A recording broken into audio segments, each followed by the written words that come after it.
The Enneagram 8, the second to last number here. The core fear here for the Enneagram 8 is being weak or powerless, being vulnerable, and being on the wrong side of injustice. The core desires of the Enneagram 8 is to protect themselves and their inner circles, oftentimes at all cost. Enneagram 8s are fighters. They seek out power as a form of protection. Um, and and because of that, they don't want anyone to have a leg up on them. Um, but that doesn't mean it's necessarily all bad. There's a lot of eights that use this power for injustice, and they use this power for the betterment of others around them. Um, their core longing is that they will not be betrayed. Oftentimes, they probably have experienced some level of betrayal, which has led them to seeking out being in power, being in control, and being able to help others who may be experiencing that injustice or that betrayal. Now, for the Enneagram 8 in your relationship with others, it's important that you avoid denial. It is very easy and natural for 8s to just deny situations happened. It's easy as well for them even to almost put it out of their mind and to forget that it happened, as a like coping mechanism, so that they can come back later and deny the situation. Um, this isn't helpful. It limits the ability to find reconciliation and to resolve issues, because then you're just in this perpetual state of denying the reality or denying the experience of someone else. The second thing is to avoid abrasiveness. Eights can be quite harsh and abrasive and to the point. Um, they're very black and white, but in a slightly different way than ones, where ones are trying to find themselves in the center of the rules and the good. Eights are very black and white in that they're trying to define who has power, who doesn't have power, who can define what power is, who is the ones that are seeking out justice, and who is enacting injustice and fighting against that, which can lead to an abrasiveness. They can be very blunt and straight to the point. Um, there are many eights that oftentimes like to fight for the sake of fighting, or to debate for the sake of debating. And this abrasiveness is not adapted by every other number. In fact, it is something that's pretty unique to eights. That is both a strength and a weakness of the eight. So as you are in relationship and trying to reconcile, it's important that you tone back some of that abrasiveness, uh, so that others can hear what you're saying and hear your heart behind what you're saying. Because if you are just aggressively approaching a situation, they may not hear the heart behind what is being said, which is which is always there. The heart is always there, but it is covered sometimes in this aggressiveness and this abrasiveness.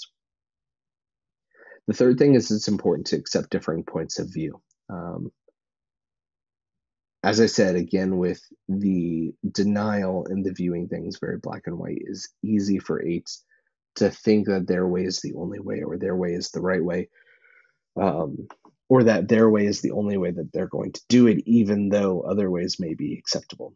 Uh, it is important to realize that different people come from different perspectives, and that's okay. That different people have different levels of engagement, different levels of uh, seeing the world through colors and black and white or gray, and um, different experiences, and it's important to realize that.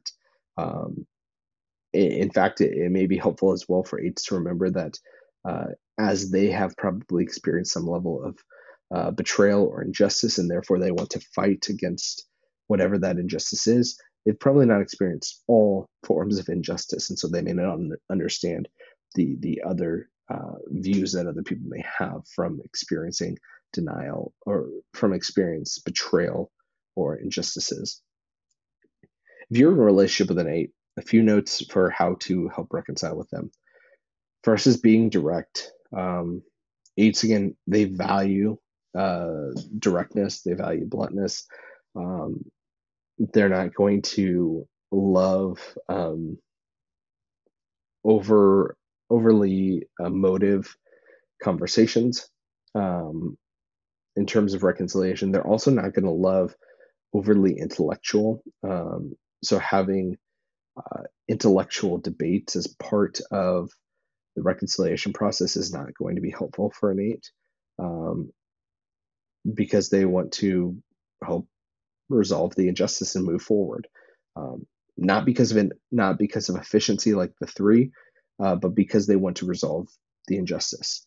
Um, so for a four in particular, you may struggle with an eight because you want to dive into your emotions, and eights don't want to do that. So try to be direct. For the fives, you may want to have these intellectual, theoretical conversations about uh, some aspect of the reconciliation process existing in a vacuum outside of reality. Eights could care less. Be direct, be honest, be vulnerable with them. Secondly, is to take responsibility and to address the injustices. When you have wronged an eight, it is more helpful to acknowledge that you have wronged the eight and to take responsibility than it is to deny it or to pretend that it didn't happen. Um, it is important to address the injustices as well. There may be consequences or to these actions, but the consequences will not be uh, as extreme as if there is responsibility not taken or the injustices are not addressed. Um, those could be relationship altering uh, issues there. So making sure that you take responsibility and address the injustices in the situation. And the third thing is just to make sure that you avoid any sort of manipulation or betrayal. Eights aren't, I mean, most numbers aren't going to respond great to manipulation or betrayal, but in particular, uh, eights have experienced a lot of times betrayal. They don't want to be betrayed at all cost, in the same way that ones want to be good at all cost. Eights don't want to be betrayed, and so betraying them in a situation is so detrimental to the relationship, and it makes reconciliation really really hard.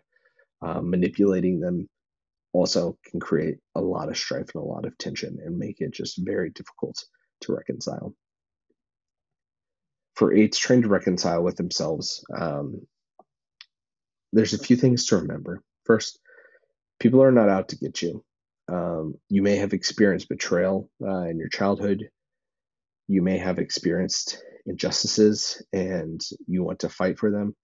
By and large, people aren't out to get you. And if they are, maybe you need to think about the relationships that you are in, um, and surround yourself with people who you can trust are not going to be out to get you. Um, that will allow you to live a little bit more free into the healthy aspects of an eight, as opposed to uh, assuming that everyone's out to get me and I just need to be constantly on guard and seizing power wherever I can for the sake of protection, as opposed to uh, if you begin to see that people aren't all out to get you, you can begin to utilize your power to seek out the well-being and the care for those who are experiencing injustice, as opposed to just uh, feeling like you have to do it out of necessity. Two practices I would encourage as well for reconciling yourself. First is to relinquish power. Find some relationship where you can relinquish power, not one where you have to give up power, such as a boss at work, but where is a relationship that you can enter into that you trust they're not out to get you, but you can relinquish power and you can submit yourself to them, that you can sit under them. This allows you to more appropriately understand power and more appropriately understand the dynamics of power in relationships, which ultimately helps you reconcile with yourself, and both with that idea that they're not out to get you, but also it helps you reconcile with other relationships because you may better realize the power dynamics that you are entering into in those situations. And um, the desire that you have for power in those situations as a form of resolve. Second thing is to practice vulnerability. I've mentioned this a few times, but it may be safe for you to find a safe, or it may be best for you to find a safe space, safe community, and begin to practice that, to acknowledge where you've messed up, to acknowledge your flaws, to acknowledge how you're feeling, and not just your response and your drive to seek out power as a result of the ways that you're feeling.